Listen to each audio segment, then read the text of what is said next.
өткөнкү сабактарда Hazret Abu Bakr, Hazret Umar, Hazret Osman radıyallahu anhum ömür баяндары, алардын бу дүйнөдөгү кылган иштери, даражалары, артыкчылыгы, улуу сыпаттары, Алла Таала баалаган, пайгамбарыбыз баалаган сыпаттарын айткан элек.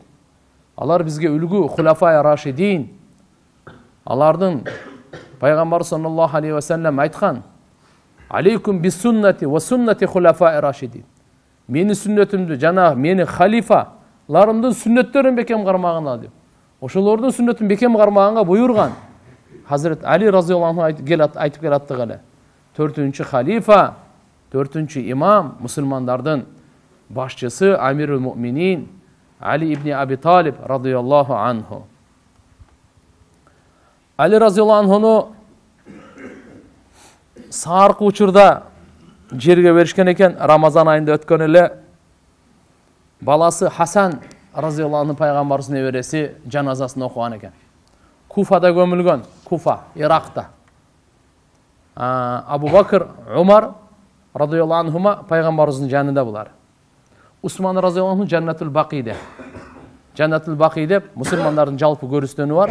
Пайгамбарыбыздын шаарындагы Мединадагы Раузанын жанында эле.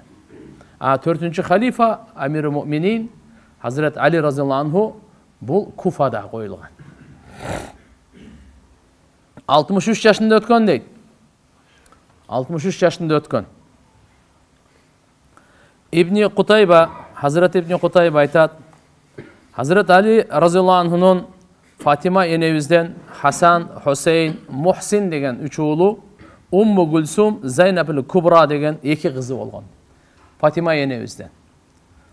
Fatima eneviz Peygamber sallallahu aleyhi ve sellem göz jumgandan keyin 6 aydan keyin dünyadan ötkön. Peygamber sallallahu aleyhi ve sellem'din 4 kızı, 3 oğlu, 3 kızı özünün yaşoosunda ötkön göz jumgan. Peygamber özünün kolu menen uzatkan bulardın var. Fatima eneviz Peygamber sallallahu aleyhi ve sellem ölüm töşөгүндө katı oğruganda Fatima eneviz gelip atak edip baştan karmap ilap Көйлева kızım, atana bugünkü günden keyin hiç kanday kıyınçılık bolboyt деп. Dağ ilagan. Dünyadan ötet eken depçi. Anan gayra çakırgan beri gel dep. Kulağına biraz şıvıradır. Sahih Bukhari'de rivayet gelir. Birinci şıvırlaganda Peygamberimiz iladı. Fatima enemiz iladı. Birazdan kenan gayra çakırdı. Daha kulağına şıvırladı. Süyündü. Kuandı. Kenem, niye için birinci ayava iladınız? İkincisinde ayavay kuandınız, süyündünüz dese Peygamber sallallahu aleyhi ve sellem Fatima enemiz aytat. Birinci aytkanda Peygamberimiz kulağını tos dep, ana aytkan eken. Men jakында мынакей дүйнө менен коштошомун деп. Ошондо ыйлаган экен. Экинчисине чакырып айтканда, менин үй бүлөмдөн эң биринчи мага жолуга турган сен болосуң деген экен. Эң биринчи Пайгамбарыбыз өтүп кетти, 6 айдан кийин эле Фатима энебиз өттү. Фатима энебиз тирүү кезинде Hazret Ali radıyallahu anhu экинчи аял алган эмес. Үйлөнгөн эмес, башкагач. Пайгамбар sallallahu aleyhi ve sellem Hadiçe enebиз тирүү кезинде дагы башка аял алган эмес. Hadiçe enebиz дүйнөдөн өткөндөн кийин, андан кийин анан алган. Hazret Ali radıyallahu anhu жалпысынан Фатима энебизден башкасынан 37 перзенти болгон дейт. Үйлөнгөн да? Бисмилlah. Айтымда 37% болгон дейт. Abdurrahman İbni Abi Leyla Hazret Ali radıyallahu anhu'dan aytat. Peygamber sallallahu aleyhi ve sellem Hazret Ali'ge bir jolu osiyat, nasihat aytıp kaldı. Ala uallimuk kelimat iza kultahunna gafarallahu laka ala ennehu mağfurun lak. Men sana ушуна bir sözdü үйрөтөйүнбү дейт. Эгерде сен ошол сөздөрдү айта турган болсоң, Али, Алла Таала сенин бардык күнөөлөрүңдү кечирет. Geçirgen avalında daha geçiret Allah Teala. Al-Gaysele La ilahe illallah al-aliyyul azim. La ilahe illallah al-halimul kerim. Subhanallah rabbil arşın azim. Velhamdülillahi rabbil alemin. Şu sözdördü Peygamber sallallahu aleyhi ve sellem Hazreti Ali'ye nasihat katarı. Хасан ибн Али, Хасан разияллаху анху, Hazret Ali'nin balasından rivayet. Peygamber sallallahu aleyhi ve sellem bir jol aytып kaldı. Ud'uli seyyidel Arab. Arap'tın mırzasın bana çakırıp gelgile dedi. Gimeli Ali ibn Abi Talib. Ali razıyallahu anhu olçal. Fakalet Aişe, Aleste seyyidel Arab. Ayşe nevz aytdı. Siz Arap'tın mırzası siz emezsiz bile. Dediler Peygamberimiz aytdı. Ana seyyidu vuldi Adam. Men adam balasının mırzasımın dedi. Adam aleyhissalamdan tartıp kıyamet günge çeyin kança insan gele turgan bolsa, oşol bardık adam zattın en seyyidi, mırzası, ulusu Muhammed Resulullah, Peygamber sallallahu aleyhi ve sellem. Özü aytkan, ana seyyidu vuldi Adam ve la fakhrali. Men adam balasının, bardık adam balasının mırzasımın. Buga memday Peygamber sallallahu aleyhi ve sellem buga bir qanday desem bir sıymıqtanıp, kıyınsınıp aytıp jetkan jerim yok deydi. Allah uşu darajаны berdi, uşu martabany berdi. Allah uşunday kıldı buga. Peygamber sallallahu aleyhi ve sellem giyin Hazreti Ali'ni çakırganda geldi. Ali gelgende ansarlarga vardı. Ya ma'şaral ansar, ey ansarlardın cemaati. Ala adullukum ala ma in tamassaktum bihi lan tadillu ba'dahu abada. Uşunday bir amalga dalalat kılayım mı sizler eger dağını bekem garmansaňar tübölükö eç kaçan adaşpaýsaňar dedi. Qalu bala, aytыңыз sözsüz ya Resulallah. Peygamberimiz ne dedi? Hada Ali fa ahibbuhu bi hubbi ve akrimuhu bi karamati fa inne Cibril amarani bi zalik anillahi azza ve cel. Bul Ali dedi. Ali'ni жақшы көрgüle, meni жақшы көрgön sebebinin Ali'ni жақшы көрgüle. Meni sıylagan sebebiniz Ali'ni sıylagan. Kanday meni жақшы көрösüňer? Hazreti Ali'ni oşunday жақшы көрgüle. Kanday sizler meni sıylaýsyňar? Hazreti Ali'ni oşunday sıylagyla dedi. Antkeni Cebrail perişte maňa buyruk berdi Allah Taala'nın tarabынан. Allah'ın tarabından buyruk alıp kelip aýtdy. Mınanday dep. Bul buyruk Allah Subhanahu ve Taala'nın tarabından. İbn Abbas radıyallahu anhumadan Peygamber sallallahu aleyhi ve sellem aytar: "Ma anzalallahu Teala ayeten fiha ya eyyuhellezine amanu." Kur'an-ı Kerim'de bir kança jerde ya eyyuhellezine amanu, ey iman keltirgenler dep Allah Taala kayrılat imandılarga. Gebir jerde ya eyyuhannas, ey adamlar dep kayrılat. Gebir jerlerde ya eyyuhellezine amanu, ey iman keltirgenler dep kayrılat. Oşo kanday gana iman keltirgenler dep kayrılsa Peygamber zatat Aliyun ra'suha ve amiruha. Ali oşul kayrılılardan en başında turat, amiri turat. Başı turat, amiri turat.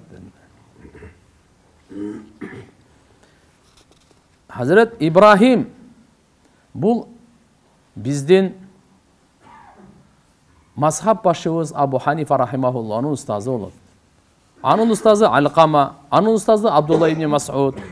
Bul aytar: "Kuntu inda Nabi sallallahu aleyhi ve sellem." Peygamberimizin aldında oturat elim. Ali oyunca soralıp kaldı diye. Peygamber sallallahu aleyhi ve sellem aytdı: "Danışmandık 10 bölükö bölündü" deydi. 10 bölükö. 9 bölükü Hazret Ali'ge berildi, bürösü adamlarga berildi deydi. Danışmandık, mudrast, hikmat Hazret Ali razıyallahu anhu da şunçalık Allah Taala'm köp bergen eken.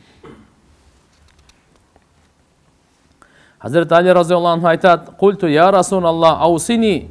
O Allah'ın elçisi. Maňa bir wasiyat aytyňyz dedi. Peygamber aytdy: "Kul, aytgın, Rabbiyallah summa istaqim." Andan keyin turuktu beken bolgun oşoda dedi. Tugandar, bunu başka sahabalarga da aytkan.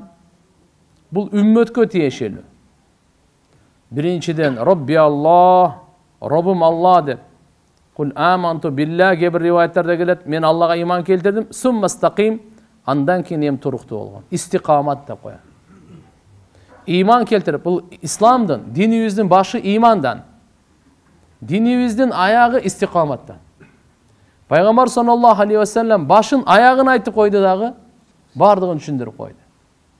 Iman keltirgенден кийин истиқамат деген мааниси эмне туугандар? Истиқамат деп коебуз. Туруктуулук. 5 убакыт намазды истиқамат менен, ибадатта дагы истиқамат керек. Акыйдада да истиқамат керек. Адеп ахлакта да истиқамат керек. Мүнөздө дагы, шүгүрдө дагы, бардык жашоо тиричиликте бардыгында истиқамат керек. Бүгүн кылып, эртеге таштап коюп, көп кылып, аз кылып таштап коюп, андай эмес да. Истиқамат дегени дайыма бир кылышуу. Эки маана туруктуу болуу амалга. Ал-истиқама фаука альф карама дейт алымдар. Истиқамат 1000 караматтан дагы жогору. Бүгүн биз бир адамдын караматын көрүп алсак, о дейт, ал истиқамат.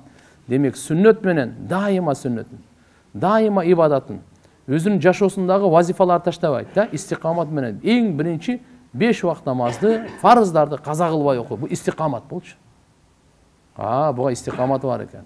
Орозасы бар, зекети бар, хажы бар, умрасы бар, Кураны бар, жашоосунда зикири бар, жашоосунда садакасы бар, истиқамат.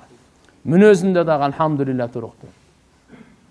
Пайгамбар саллаллаху алейхи ва саллям bir жерде айтат, мындай дейт: "Ахаббул амал илаллах адвамуха ва ин қалла." Алла Таалага эң сүйкүмдүү амал дайыма болуп турган амал, азыраак болсо дагы. Азыраак болсо дагы, бирок дайыма болуп турат да. Бүгүн көп кылып, эртеге таштап койбой. Бүгүн Куран окудуңузбу? 15 мүнөт. Азамат, Алла разы болсун. Канча совап алдыңыз, канча нур алдыңыз. Эми ушу күн сайын болсун ушу. Бүгүн 1 саат окуп коюп, эртеге таштап коюп, андай эмес. Бардын убакыттарды белчү, буну истиқамат. Пайгамбар саллаллаху алейхи ва саллям Хазрат Алиге айтты: "Кул, айткын, Робби Аллах суммастақим", андан кийин бекем болгон динде, туруктуу болгон, тайыбагын. Кала культу Робби Аллах. Хазрат Али айтат: "Роббум Аллах, ва ма тауфиқи илля билlah." Алланын жардамы менен гана мен тауфиқи. Алейхи таваккалту, ага мен таяндым. Ва илайхи униб, ага мен кайтамын. Факала, пайгамбар саллаллаху алейхи ва саллям айтты: "Лияхтика ал-илм абал Хасан, лакад шарибта ал-илма шурбан ва нахилтуху нахлан." Хасандын атасы Али, саңа илимиң куттуу болсун деди. Сен илимден ушунча алдың дейт. Мен сени суусуңду кандырып илим бердим дейт. Мындай дегени Хазрет Али разияллаху анхуга Алла субханаху ва таала ушундай илим берген. Өзү айтат: "Эгерде мен Фатиха сүрөсүн силерге тафсирлеп берсем, чечимелеп берсем, 70 төөгө жүк болот" деген. Фатиха сүрөсүн бир сүрөнү айтып атат. Курандын бир сүрөсүн айтып атат. Мен ушуну силерге тафсирлеп берсем, чечмелеп. Бир китеп болот, китепти жыя бересиң.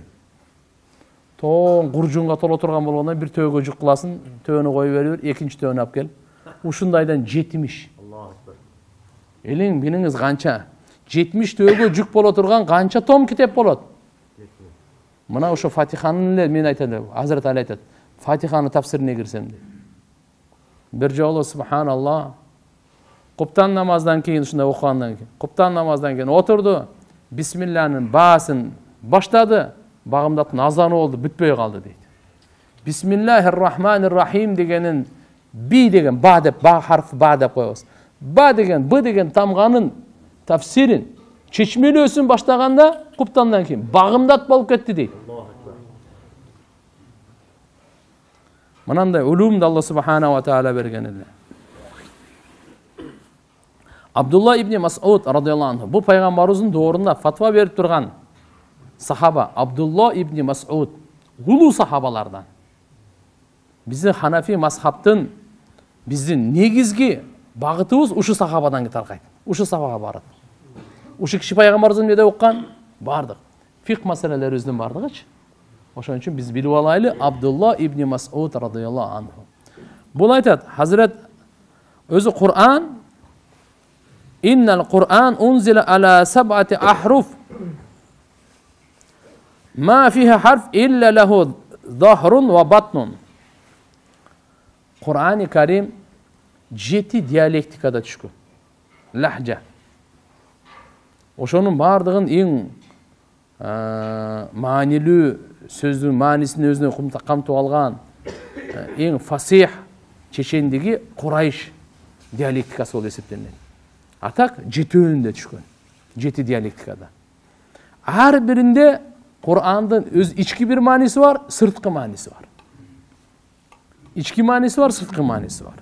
Ve inne Ali ibn Abi Talib balası, Abu Talib'in balası Ali radıyallahu anh indahu ilmu zahir vel batin. Bu kişi Hazreti Ali. Oşo Kur'an-ı Kerim'din içki manisindagi, sırtkı manisindagi jakşı bilgen bolgan. Hasan balası aytat radıyallahu anhuma. Annahu qama alal minbar, innahu qama alal minbar, minbarga turup Hazreti Ali ötkөндөн кийин ва хатабан нас адамдарга хутба айтты дагы. Ва кала мындай деди: "Лакад фаракакум бил амс раджул лам ясбигху ал аввалун ва лам юдрикху ал ахирун бил илм. Kana Rasulullah sallallahu aleyhi ve sellem yu'tihi ra'ya ve yeb'asuhu fela yertad hatta yeftaha Allahu ala yedeyhi Cebrail an yaminihi ve Mikail an yasarihi ma teraka safra ve la bayda illa 700 dirham." Hazret Ali razıyallahu anh dünyadan ötkönde balası Hasan razıyallahu anh'a halifatçılık verilgen. Hasan razıyallahu anh 6 ay halifa olup andan keyin anan Amiri Muaviyaga ötkörüp bergen. Peygamberimiz sallallahu aleyhi ve sellem tiriu кезинде эле Hasan razıyallahu anh onu maktap bul menin balam eki musulmandardын çoğ тобу бири-бири менен келишпей калган. Ошолордун башын бириктире турган болгон. Başını eldeştire turgan bolat bol. Oşuğa sebepçiri bolat degen da. Kudum ушундай Hazreti Ali uçurunda, Hazreti Ali radıyallahu anh uçurunda halifa olup turganda bir top musulmanlar çaşırandı bolчу. 2 top da özgöçö. Anan Hasan radıyallahu anh geldi halifa olup, al bolso başlarını biriktirip koydu musulmandardын başын. Hutba aytып atat. Ey adamlar deydi. Çındığında sizler koştoştuңар. Sizler menen ушундай geçinde geçe. Ушундай адам коштошту, алгачкылар илимде аган адан өтпөгөн, кийинкилер ага жетпеген. Пайгамбар Мухаммад алейхиссалам ага желекти берген, соңаны жиберген, бирок ал аркага кайтпаган. Алла анын колунда жеңиш ачып берген. Cebrail периште оң жагында, Mikail периште сол жагында. Safra vel bayda degeni sarı dağı altın, ak, gümüş dağı taştagan жоқ bu dünyada. Бирок şu 700 dirham taştagan eken gümüştü monetası. Аны мага бердилер, мен ага bir кызматчы сатып алсам деп ниет кылган элем дейт. Атак Алла субханаху ва таала мына ушундай улуу артыкчылыктарды берген экен. Hazret Umar razıyallahu anh aytat: "Aliyun aqdana ve Ubay aqrauna." Ali bizden en çeçkindүү, keskindүү bir maseleni çeşeti bu Hazreti Ali bolчу дейт. Жана эң карыларыбыздын кыйыны Убай ibn Ka'b radıyallahu anh bolчу дейт. Abu Said Hudri radıyallahu anh'dan rivayet aytat: "Kunna namshi ma'an Nabi sallallahu aleyhi ve sellem faqtata shis'un na'lihi." Peygamber sallallahu aleyhi ve sellem mene birge biz basıp barattık ele, bir malda Peygamberimizden uşul but kiyimdin jibi üzülüp ketdi deydi. Fatanawalaha Aliyun yasluhuha. Hazreti Ali anı aldı, oңdoyun dep, jibi üzülüp ketdi de. Tutaştırsa gerek de.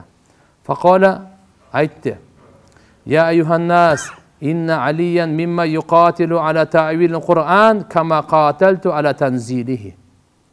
Peygamberimiz oşonda adamlarga aytты. Ali dedi. Kanday men Kur'an'ın tüşüsünün kança adamlar menen karmaşıp atam. Mına jerdegi muqatala degen sözü soğuşu manisinde emas, menetli manisinde keledi. Kur'an tüşüsünde tanzilil Kur'an'a men menet kılganday, ta'vilil Kur'an'a Hazreti Ali menet kılgan. Ta'vilil Kur'an deyen Kur'an'ın çeşmelösü, tafsiri. Kur'an'ın tüşüsünde Peygamberimiz kança men menet kıldım, Hazreti Ali Kur'an'ın çeşmelösünde oşonday menet kılgan deydi. Jolысы bir мындай маанидап кетсең, Kur'an'ın tüşüsünü men kança düşmanlar menen күрөштүм, kança düşmanlar menen karmaştım, Hazreti Ali Kur'an'ın çeşmelösünde ошончо душмандары менен кармашып, ошончо душмандары менен бул күрөшкөн дейт. Кала Абу Саид Худри улуу сахабалардан. Бул ушу сөздү укканда алды Хазрет Али ал жерде жок экен да. Бул айтат: "Фахарашту фабашшартуху бимакал." Мен барып эле Хазрет Алиге сүйүнчүлөдүм. Сиз тууралуу пайгамбарыбыз мынандай деп атат го депчи. Сүйүнчүлөдүм. Фабашшартуху бимакала Расулуллах саллаллаху алейхи ва саллям.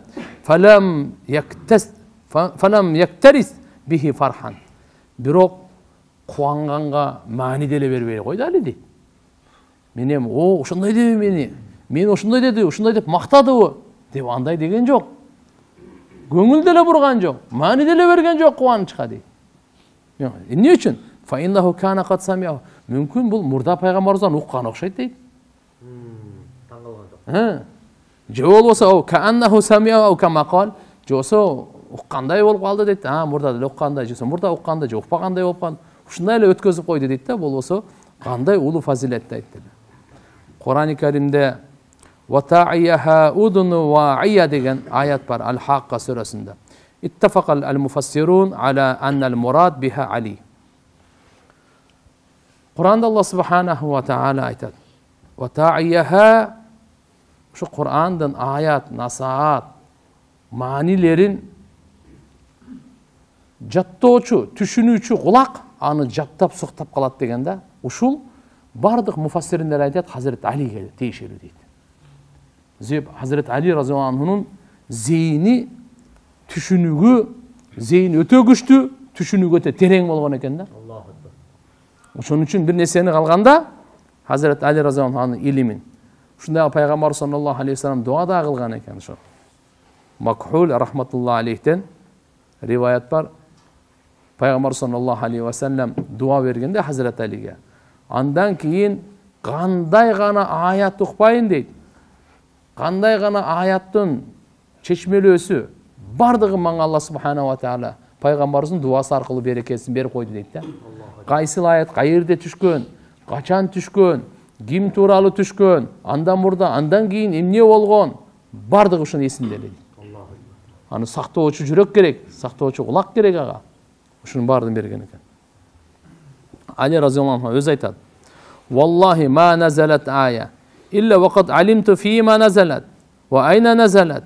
Инна рабби қад вахаб ли қалбан ақулан ва лисанан саулан." Хазрет Али разияллаху анху айтат: "Кандай гана аят түшпөсүн, ким тууралуу, каерде, бардыгын илимин Алла таала мага берди эле. Мен Роббум мага ушундай жүрөк берди. Туура түшүнө турган жүрөк берди. Жана сүйлөй турган тил берди" дейт. Абу Саид Худри разияллаху анху айтат: "Бир жолу адамдар Пайгамбар саллаллаху алейхи ва салламга келип, Али тууралуу арызданып калышты. Шакан нас Алиян фақама Расулуллах саллаллаху алейхи ва саллам хатибан фақал. Пайгамбар хутба берип айтты адамдарга. Не деди? "Я юханнас" деди. "Ла ташку Алиян." Силер Алиге арызданбагыла. Али тууралуу арызданбагыла. "Фаваллахи Аллага ант иннаху ла ахшану фи затиллахи азза ва жал." Аллага ант, Алла тааланын заты тууралуу бул өтө каардуу, өтө күчтүү. Аллага ишеним, байланышы өтө бекем бул. Бир риваятта келет, Кааб ибн Уджрадан пайгамбарыбыз айтат: "Ла тасуббу Алиян." Алини сөкпөгүлө силер. Хазрет Алини тилдебегиле. "Фа иннаху мамсус фи затиллахи азза ва жал." Анткени ал Алла таалага өтө берилген.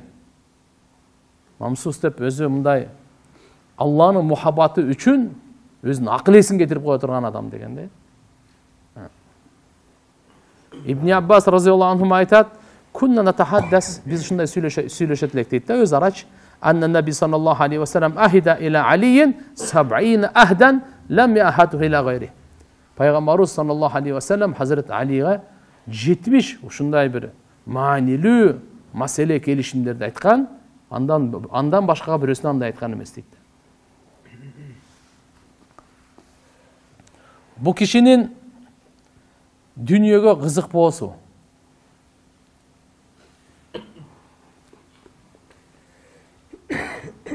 Аюб Сахтияниден, Мужахид рахимахумулладан Bir жолу булар айтат: "Хаража алейна Али ибн Аби Талиб." Али ибн Аби Талиб разияллаху анху bir günü çıktı deydi. Mu'taciran.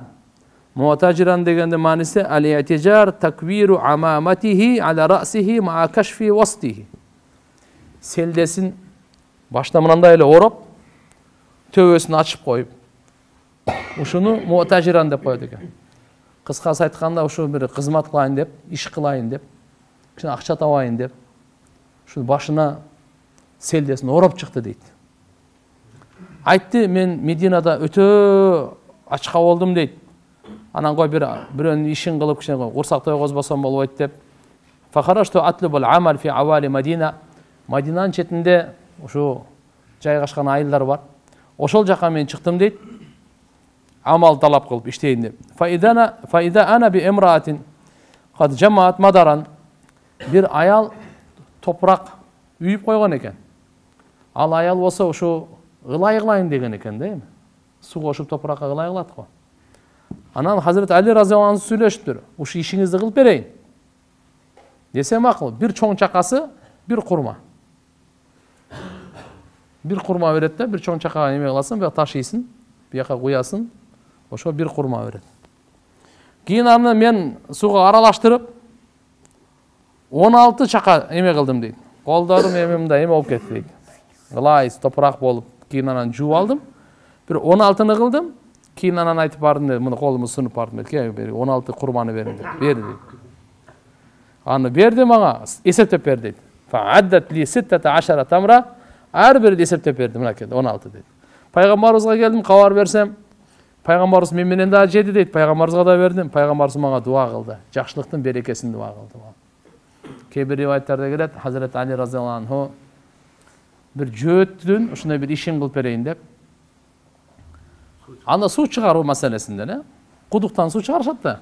Ал да жөнөкөй эмес, бурунку доордо кыйын эле. Ар бир чыгарганга бирден курма.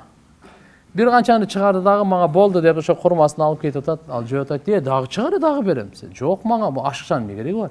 Мага дүнүйө ушу курсагым тойгозо турган чыгардым, болду дейт. Токто, сен чыгарып бер, азыр уже 2ден берем деди. Hazret Ali'de 2'den gereği yok. Bana o kacetin büttü. Bundan aşağı kaceti yok, bana gereği yok. Ammar ibn Yasir radıyallahu anhu aytat: "Ya Ali, Peygamberimiz aytkan eken, ya Ali, inna Allah Teala kad zayyanak bi zinatin lam yuzayyinel ibad bi zinatin ahabba ila Allah Teala minha." Peygamberimiz aytıptır: "Ya Ali, seni Allah Taala ушундай кооздоду. Аллага сүйкүмдүүрөөк кооздук менен бенделерин бирөөнү дагы мындай кооздогон эмес" дейт. Так. Wa hiya zinatul abrar indallah. Бул Алланын алдында аброр деп жакшы адамдарды айтат. Салих бейишке innal abrara lafi na'im wa innal fujjara lafi jahim. Kur'anda abrarlar Allah'ın nimetlerine bolot.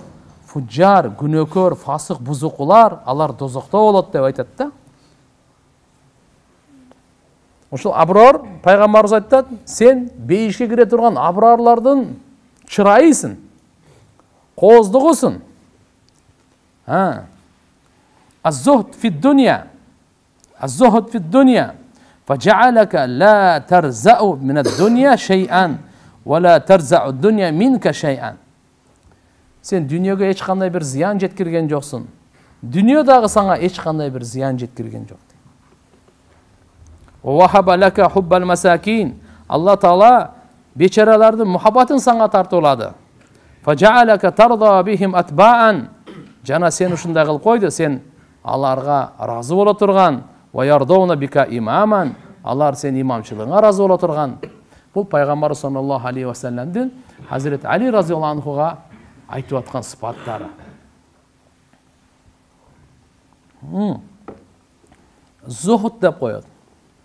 Zuhud degeni tuğandar bu ulu Allah Taala'nın sıfatı, bendesine bergen sıfatların biri de zuhud. Peygamberimiz özü zahid bolgan. Abu Bakr, Umar, Osman, Ali bardığı zahid bolgan. Men bugün emeni qarasam, Slavardı qarasam, Захид деген сөздүн кыргызчасы зайыттык, зайыт деп коет экен бизде деле. Биринчи жолу угушум мен бирок. Ошол эмеде бизде эми аскет деп коет го. Аскетизм, аскет деп.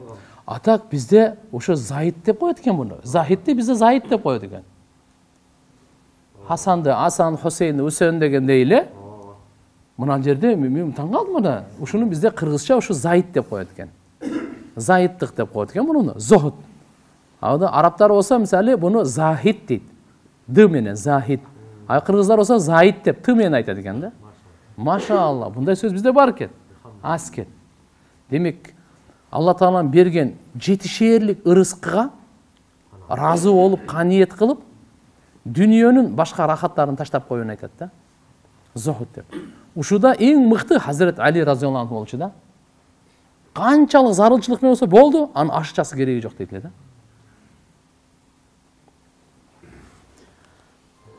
Ali ibn Abi Talib razıyallahu anhu aytat. Qala Rasulullah sallallahu aleyhi ve sellem mınday dedi. Man zahida fi dunya allamahullah bila ta'allum ve hadahu bila hidayetin ve ja'alahu basiran ve kashafa anhul ama. Zakarahul Minawi fi Fayzul Qadir. Пайгамбар саллаллаху алейхи ва саллям мындай деген экен. Кимде ким дүйнөдө зайыттыкты тандаса, то есть аскетизм, ушуну тандай турган болсо, Алла Таала ага илим берет, эч кандай таалимсиз. Бирөөдөн албай эле Алла Таала ушуну илим берет дейт ага. Алла Таала ага хидаят берет, била хидаятин. Бирөөнү себепчи кылбастан туруп Алла хидаят берет ага. Канча хидаятсыз андан жогоркудан. Анан ва жа'алаху басира. Алла Таала аны көрөгөч кылып коет экен. Жана андан Алла Таала сокурдукту ачып коет дейт. Сокурдук деген Кур'ан-ы Каримде Алла субханаху ва таала айтат: "Ман кана фи хадихи а'ма, фа хува фил ахирати а'ма." Ким бул дүйнөдө сокур болсо, ал ахиретте да сокур болот дейт. Ким бул дүйнөдө көзү көрү болсо, ал ахиретте да көзү көрү болот. Демек, bu dünyada kança gözü aziz sokurlar var. Bırak imandu. Anda ahirette kanday olur anne. Bunun manisi gözdün sokurluğu emas, jüröktün sokurluğu. Tuğandar, jüröktün sokurluğu gözdün sokurluğundan korkunçturak. Korkunçturak. Emnenin sokurluğundan eken? Hakikatты, hidayattan sokur bul. Hakikattan sokur. Чындыктан сокур бол. Ахиреттен сокур. Алла Тааланын жаратып койгон белгилеринен сокур. Ушу асманды көрүп да бир да ой кеткен жок да, ушуну ким жаратты депчи. Кантип турат? Канча бийиктикте, канча кеңдикте, канча бышыктыкта. Эч кандай бир жерде тешиги жок. Карасаң көзүң менен карай берип, көзүң чарчайт. Жерди ушундай кылып жаратып койгон. Ойлогончо Алланын кудуретин белгилерине ой жүргүзгөн жок. Ахиринде Алла субханаху ва таала Кур'ан-ы Каримде айтат: "Афалам ясиру фил ард?" Жер бетине кичине кыдырып көрбөй булар. Буларда жүрөк барбы, кичине түшүнө турган. Көрө турган көз барбы, кулага турган кулак барбы? Буларда ошо жок экен деди. Кур'анда Алла субханаху ва таала айткан: "Фа иннаха ла та'амал абсар, валакин та'амал кулубул лати фис судур." Булардын көздөрү сокур эмес, көкүрөгүндөгү жүрөктөрү сокур деген. Көкүрөгүндөгү жүрөктөрү сокур. Алла Тааланын кудуретинин белгилерин көрүүдөн сокур. Башка жерде Алла Таала айтат: булардын көзү бар, бирок көрбөйт, кулагы бар, укпайт. Жүрөгү бар, түшүнбөйт, акыйкатты түшүнбөйт. Мына көз турат го, көрө эле турат. Жок. Акыйкатты көрбөйт, акыйкатты укпайт, акыйкатты түшүнбөйт дейт.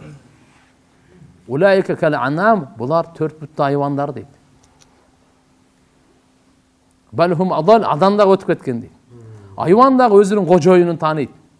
Айван ақылы жоқ, айвандағы иттің ақылы жоқ, мышықтың ақылы жоқ, аттың ақылы жоқ, уйдың ақылы жоқ бұларда. Бұларда ақыл жоқ бұларда. Бір ошенсе дағы Кандайдыр сезим органы бар, сезими бар. Ошол дагы карап туруп, ким жем берип атат, ким суу берип атат, ким жугунду берип атат, ким тамак берип атат, ким ысык жерге киргизип коюп атат, ким жакшылык кылган, ушу дагы ушудан кайтат. Ушу да сезет. Үйүн кайтарып берет. Чапса жүгүрүп берет.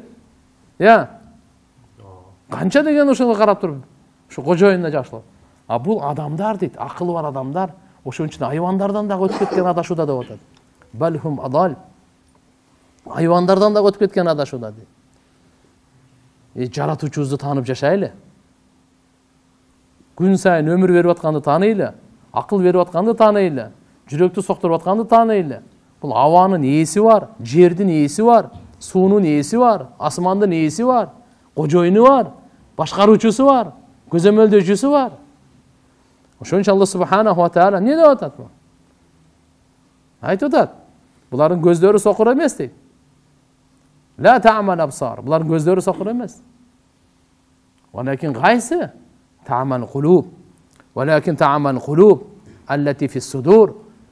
Көкүрөктөгү жүрөк ушулардыкы сокур дейт. Жүрөгү сокурлуктан Аллахым баарыбызды сактасын, элибизди ошодон сактасын. Көзү сокуру, буну Алла Таалам бирөөгө көз берген жок. Бирөө кулагы дүлөй, бирөө тили дудук. Суммун букмун умюн фахум ла яржиун.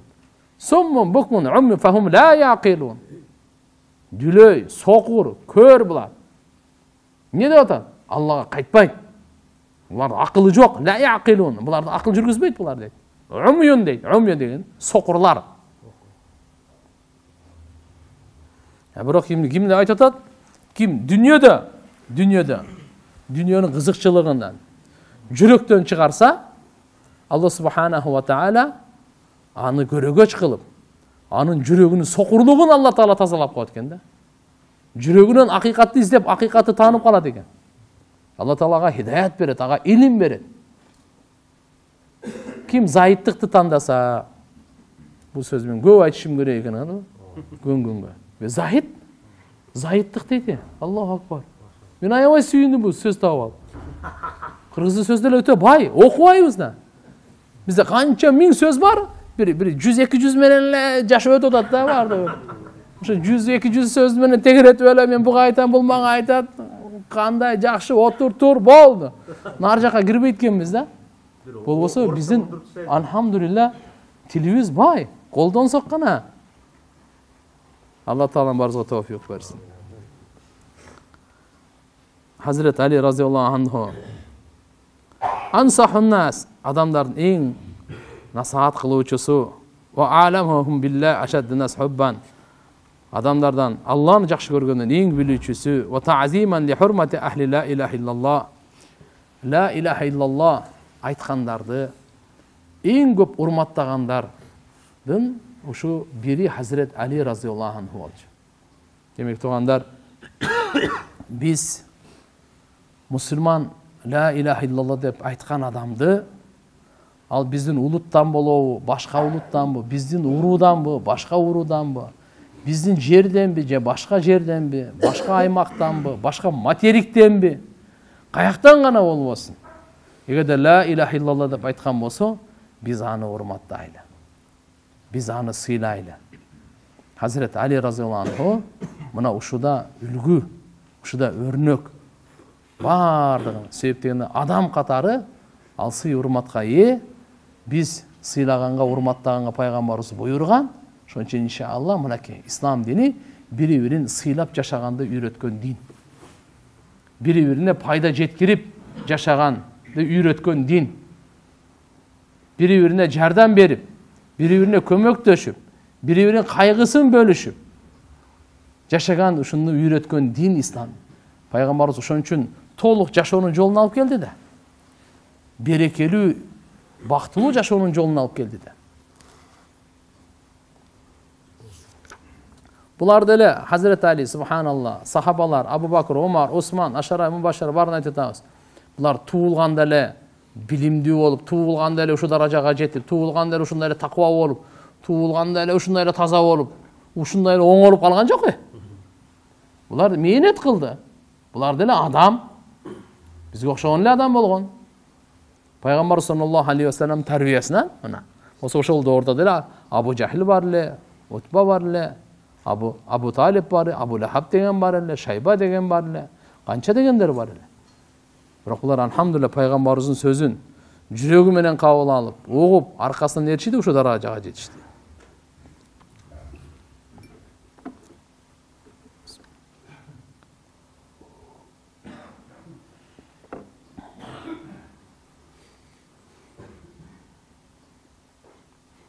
Hazret Ali razıyallahu anhu aytkan eкен: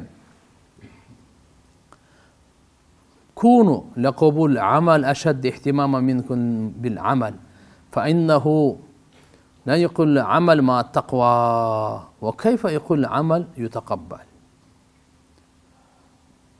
Амалга өтө көңүл бургандардан болгула. Амалды кабыл алуу. Силерден ошо амалыңарды демек Алла Таала бизден амалды кабыл алат. Амал не? Тил менен сүйлөгөн бул амал. Амал деген биз сөзсүз бир офиске кирип жосо өкмөткө ишке кирген ошол эле амал эмес туугандар. Амал бизде 24 саат тилибиз эмнени сүйлөсө бул амал. 24 саат. Үйдө сүйлөп атасызбы, жалгыз сүйлөп атасызбы, өзүңүз менен өзүңүз сүйлөп атасызбы, айырмасы жок. Же элге сүйлөп атасызбы, же соодагерге сатып алып атасызбы, сатып берип атасызбы, бирөөнү жамандап атасызбы, бирөөнү мактап атасызбы, ахиретте айтып атасызбы, Аллага шүкүрбү, зикирби, Куранбы, кандай болбосун тилиңизден чыккан тил бар да, бул ушунун бардыгы амал. Бул бир. Экинчиси, күн сайын биз жеп атабыз, ичип атабыз. Жейбиз, ичебиз. Өзүбүз таап, өзүбүз жеп ичебиз. Бирөөнүкүн таап, же бирөөнүн сыйын, урматын көрүп, ал жерден ичебиз. Бирөө бир нерсе жедирет. Туган, ойлонуп жейле, алдыга келгенде эле ура бербей. Максат эптеп эле ашказанды толтуруу эмес да. Сиз мени сыйлап атасыз, бирок каяктан таап атасыз? Бул арак сатып, чочко сатып, кумар ойноп, уурдап, бирөөнүн көз жашын төгүп, зулумдук кылып, акча таап, сүткорлук кылып, анан мага жедирбей эле турабы? Сиз ойлобоңуз да. Козу кирил экен деп элечи. Ол козу кирил эмес ал уу. Ал ахиретти талкалай турган нерсе, дуаны талкалай турган нерсе, ибадатты талкалай турган нерсе. Биздеги бардык ибадаттын пайдубалы алкымдын адалдыгында. Алкымы арам болсо адам Аллага жакындай албайт, ибадат кыла албайт.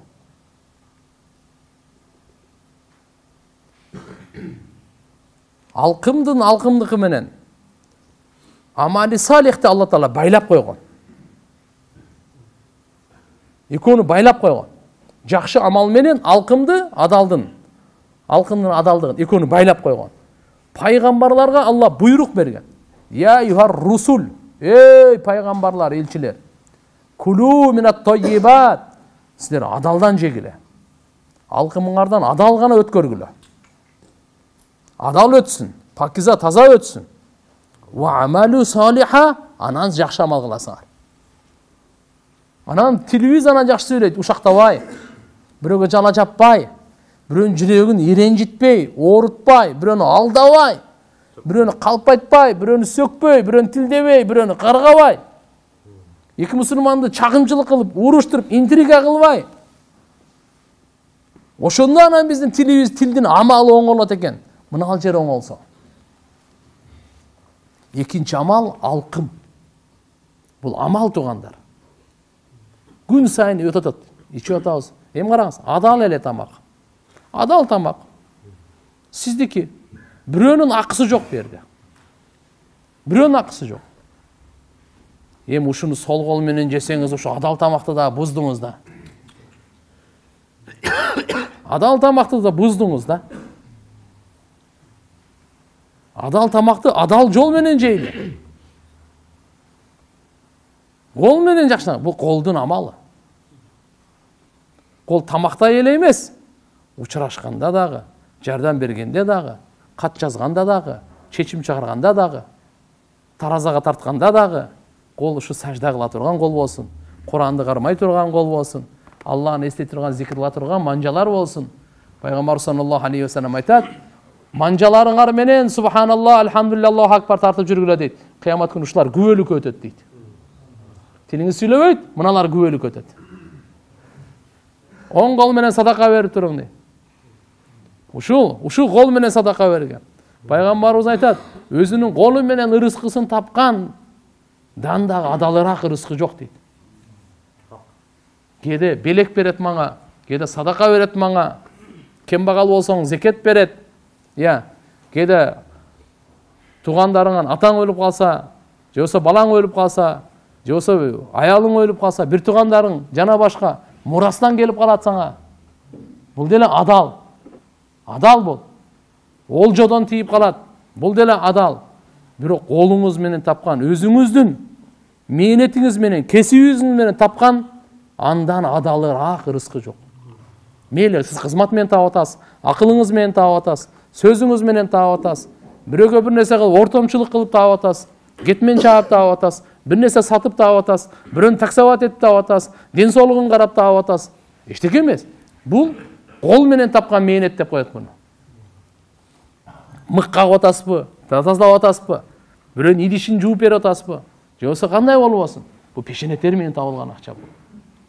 Демек, амал тилдеги биринчи, алкым экинчи. Бияк өткөзгөндө ойлонуп өткөзөлү.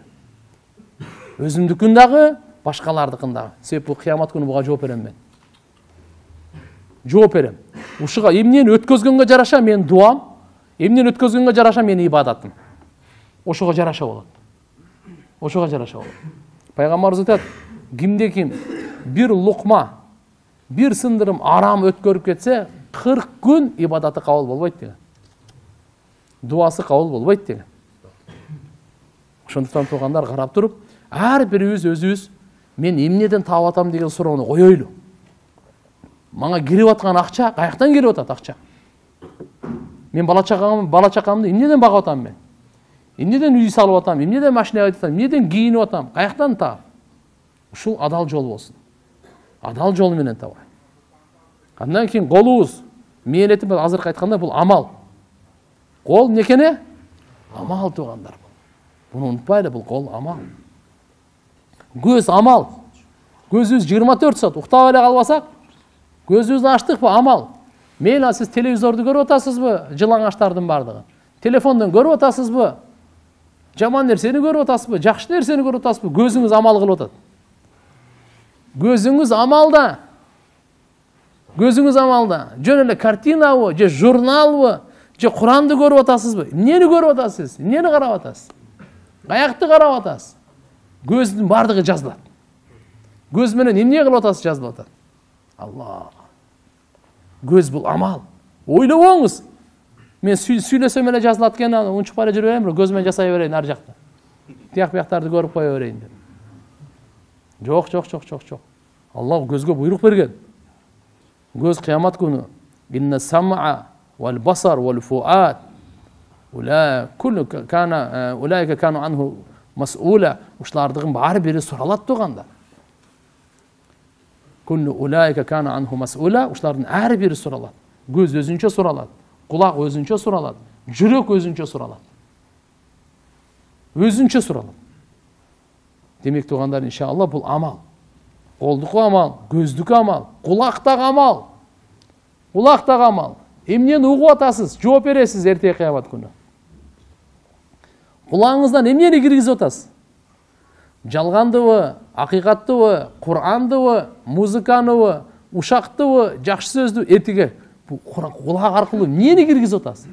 Сиз эмне үчүн уруксат бердиңиз жаман нерсени киргизгенге? Kulak sizdiki болчу. Kulak sizdiki болчу.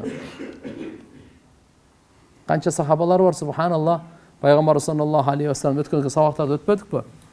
Атай узактан келип, алар айтат: "Бизде бир ушундай бир жаңы пайгамбар чыккан. Ага эч жолукпа. Эч сөзүн укпа. Болбосо азгырылып кетесиң" дейт. Не кылайын десе андан кийин кулагына ушундай бир пакта тыгып алыптыр да. Пайгамбарыбыздын ушул даватын укпайын деп, Куранды укпайын деп, аны эң акылдуу киши Не дейт анан, не карап өзү ойлонду, эмне жин эмесмин го, эмне? Акылым жайында го. Ал эне алып буну. Ана пайгамбарыбыз немесин угайынчы деп барып, пайгамбарыбыз бир дават берди, кулагынан акыйкат жүрөгүнө кирип кетти го. Кулак аркылуу, бул кулак чоң амал таксын. Бул өтө чоң дарбаза бул. Дүйнөдө bundan чоң дарбаза жок. Дүйнөдө жүрөктөн чоң ийдиш жок. Бардыгын киргизип батара турган ушул. Жакшы жаман ылгабай сала турган ушул. Бардыгын салат. Туура. Бул болсо бардыгын киргизет. Бүткүл дүйнөнү киргизип салат. Ошон үчүн туугандар, кыямат күнү кулак суралат деп атат, көз суралат деп атат. Бул амал. Бул эмне экени? Амал. Унутпайлы амал. Амал. Демек, тилдин сүйлөгөн өзүнчө амал экен, алкым өзүнчө амал экен. Көздүк өзүнчө амал экен, кулактык өзүнчө амал экен. Ой барго күмөн, бул дагы амал. Жакшы күмөн сүрөп жүрүңүз. Ата-энеңизге жакшы күмөндө болуң. Аялыңызга жакшы күмөндө болуң. Балаңызга жакшы күмөндө болуң. Кошунаңызга, мусулмандарга жакшы күмөндө болуң. Досторуңузга, туугандарга жакшы күмөндө болуң. Момундарга жалпысынан эле жакшы күмөндө болуң. Факт жокпу сизде? Не кыласыз жаман күмөн сүрөп? Жаман күмөнгө сура калат. Алла Таала жаман күмөн сүрөдүңбү? Так, далилиң барбы? Эртеге сурак бар. Жакшы күмөнгө жок да. Далил суралбайт. Жакшы күмөнгө сооп аласың, жаман күмөнгө күнөө аласың. Жакшы күмөнгө Алла Таала эртеге сурагын, далилди сурайт. Жакшы күмөнгө, жаман күмөнгө сурайт, жаман күмөнгө сурабайт. Жакшы күмөнгө сурабайт. Мен сурады жакшы күмөн сурадым. Алла Таала менен, мына ошо намаз окубайт болчу, бирок намаз окуса керек деп күмөндөп койдум, эми? Буга Алла Субхана ва Таала менен сурабайт. Эмне үчүн сен ушуну намаз окуйт, ушу садака берет деп жакшы күмөн кылдың деп менен сурабайт Алла. Жакшы күмөн кылган үчүн мага сооп берет. Мен ойлойм жаман күмөн кылдым бана. Жаман күмөн кылдым. Буга Алла Таалан далил сурайт. Далил тургуза албай койсоңуз чатак. Ошон үчүн күмөндү, туугандар, тилди контролго алайлы. Көзүбүздү контролго алайлы. Кулагыбызды контролго алайлы. Алкымды контролго алайлы. Оюбузду да контролго алайлы. Келет сөзсүз. Келген жаман эмес. Жаман эмес. Келген нерсени кармап алган ошол жаман. Жаман ой келет. Жаман ойдун келүүсү бул жаман эмес. Бул сыноо. Бирок жаман ой келгенден кийин кетирбей кармап алуу, мына ушу жаман. Же жаман ойду чакыруу, ушул жаман. Ошон үчүн буга күрөшүш керек. Ой менен күрөшүшүбүз керек. Жокту. Мен жакшы күмөн сүрөйүн. Жакшы адам. Нафс айтат, каякта жакшы, сен көрүп атпайсыңбы? Каякты көрүп атам дейсиң сразу. Бул да демек, бул да амал. Колдук амал, путтуку да амал. Каяка басканды билип жүрөйлү. Ар жерге эле баса бербейли. Ар жерге эле бара бербейли. Ар жерге бара бербейли. Путубуз мусулмандардын пайдасына бассын. Мусулмандардын пайдасына бассын. Алла разы болсун, машаалла. Иншалла, кайсы адамдардын путу менен, колу менен мусулмандарга пайдасы жетсе, бул кандай бактылуу адам. Бирөөдө Алла Таала мал берди, мал мүлк берди. Туган, дүйнөгө алып кетпейсиз аны ахиретке. Ошону иншалла туугандарыңызга, кембагалдарга бөлүшө жүрүңүз. Алардын дуасын аласыз, рахматын аласыз, Алланын разычылыгы, берекеси. Ушундай адамдар бүгүн жок эмес, алхамдулилля, бар мындайлар. Андайларга дайыма пайгамбарыбыздын дуасы аларга, менин дуам эмне? Андайларга пайгамбарыбыздын дуасы. Бул амал. Акыркы амал уяттуу жерлерди сактоодагы амал. Алла Таала бизге ак нике берген. Уул балдарга да, кыз балдарга да ак нике берген. Бул дагы амал болуп эсептелинет. Ак нике менен кылынган күнөөлөр кечирилет, даражал көтөрүлөт, оорулар кетет, кайгы кетет. Кембагал болсо байлык берет, Алла аларды бай кылат. Перзент берет, урпак уланат. Элибиз көбөйөт. Аркабыздан дуа кылгандар, дуа кыла тургандар калат. Бардык пайгамбарыбыз. Биз өтүп кетебиз. Топуракка жакын ара тез эле ойлобоңуз көп жашайбыз деп. 70-80 жыл ал чепуха мындай. Ага жетсек 100 жылдагы өттү эле аз. Ошон үчүн урпак калтырайлы. Бирок кандай урпак калтырайлы? Ак нике менен, арам жол, ойноштук менен, зына менен, достошуу, тияк бияк. Бул өтө чоң кесип, Кудай сактасын. Ошо амалдарга иншалла бир бекем бололу. Жараткан Аллах субханаху ва таала биздин амалдарыбыз дайыма көтөрүлүп турат. Күн сайын 2 жол. Периштелер келет, алып кетет. Кайра келет, дагы алып кетет. Азыркы чыккан амалдарыбыз бар го, барды ушул. Ошого жараша абал келет. Ар бирибизге абал келет. Амалдарды оңдойлу. Абалыбызды оңдогонду кааласак, амалдарды оңдойлу. Сиз өзүңүздүн оңдой бериң, башканы ойлобой эле коюң. Алам бактысыз болсо, сиз бактылуу болосуз. Байлар байлыгы менен, бийлер бийлиги менен, макулбу? Бактысыз болот, сиз ачка бактылуу болосуз. Сиз ачка бактылуу болосуз. Ушундай бактылуулугун Аллах субханаху ва таала көрсөтүп койду. Дене бактылуу болбойт ал. Руханият бул бөлөк нерсе. Ошон үчүн иншалла биз амалыбызды оңдойлу. Пайгамбарыбыз айтты го. Арба'ун ман кунна фихи. Фала алейк ма фатака мин ад-дунья. 4 сыпат ушундай бар. Эгерде 4 сизде боло турган болсо, дүнүйөгө эмне гана зыян болсо, сизге зыян болбойт. Аманатка бекем болуң, чын сүйлөп, адал тамак, жакшы мүнөз. 4 боло турган болсо бизде, дүнүйөгө зыян жетсе, сизге зыян жетпейт.